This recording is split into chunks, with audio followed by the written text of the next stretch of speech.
When I was about 9 years old, I got a magic set for Christmas. And let me tell you something. I devoured it. I learned every single trick that was in there. That little box of wonders, that didn't just entertain me. It ignited a dream. The dream of becoming a professional magician. Once my parents saw that I was serious about it, they took me to an actual magic store. And that is where I bought my first illusion. Not a toy trick, but a real one. I brought it with me. Would you like to see it? Yes. This is called a dragon box. Yes. And it's very simple. It's got two doors, one on the top and one on the front. You show that the box is empty. Then you close up the doors. You give a little wave, a snap, perhaps a magic word of some type or another. You and look, a bunny. Ta-da! Thank you. Now, for the 9-year-old me, this wasn't just a trick. This was proof. Proof that I was on my way. You see, in my mind, this put me right up there with Mark Wilson and Doug Henning. This was my illusion. This was my dream. So naturally, by the time I turned 14, I stopped. Why? One word: life. You see, I got involved with the rigors of high school and having to study at a private high school, then college and the military, jobs, career, marriage, family, and one by one, all of these things, life just weighed down on top of me until that dream, that bright spark, just kind of floated away. Like Wilson in the movie Castaway, it just kind of drifted off into the distance. Fast forward to 2009. I woke up in a hospital bed. I could hear my wife speaking. Her words were kind of muffled. I could smell antiseptic. I could hear the beeping and the buzzing of medical equipment and people running up and down the hall. I felt confined, as if I was strapped into a bed or on a gurney. And I could taste my own blood. And as I started to come around more and more, I could hear my wife's words. And she was describing to the doctor what had happened to me.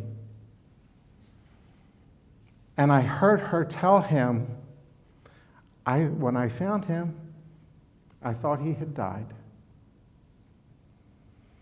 And I thought to myself, wow, I better pay attention to this because this sounds pretty important. I think she's talking about me.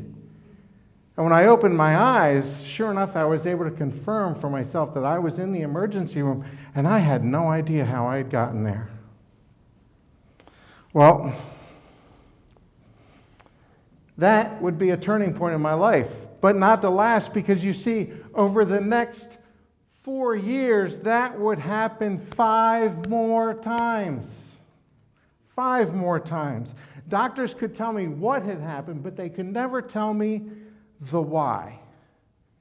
Not until I walked into Johns Hopkins Brain Institute in Baltimore was I finally able to get the answer why. Now, my neurologist, he told me something that was pretty surprising. He said, of course, you know you're going to be on medication the rest of your life. And I said, oh, I figure. I don't want to put my wife through that again, so of course.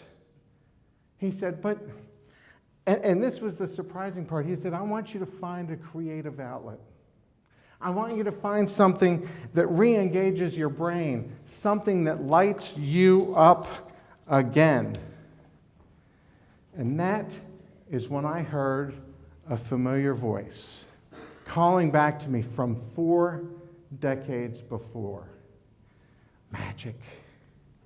Magic came back and called me.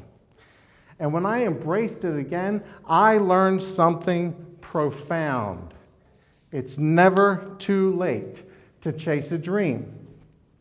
No matter what your age, if you're 25 or 45 or 62, your dreams are still alive. You see, we often tell ourselves, I missed my shot. I'm too old. Now's not the time. But let me tell you something. Your dreams don't keep a calendar. Just because you give up on your dreams doesn't mean that they give up on you. That version of you that dared to believe when you were a kid, that fearless, that joyful spark, it's still in there, waiting. So, after Hopkins, I found Denny and Lee Magic Studio. I left Hopkins and went straight to Denny and Lee. Looked them up on the phone. I walked in, I was nervous, but I was excited. And I heard some codgety old man back behind the counter who I hadn't seen in however many years, and realized, hey, I think that's the guy with the newspaper. But he was on the phone. I think he was yelling to somebody. But anyway, there was another customer, God bless you, Denny, there was another customer walking around the shop. And it struck up a little bit of a conversation. Now, I didn't tell him my whole story, but we chatted just a little bit.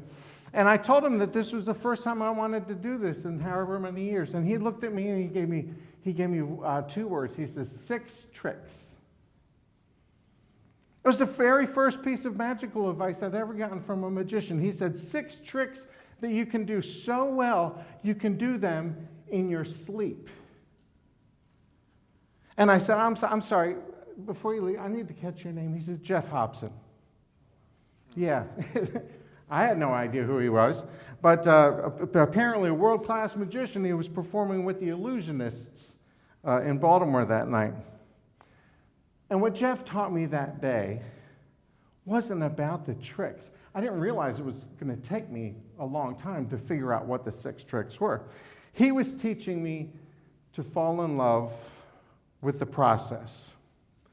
It's not about mastering everything. It's about picking something, choosing something, and going deep. That success is not about perfection, but it's about persistence.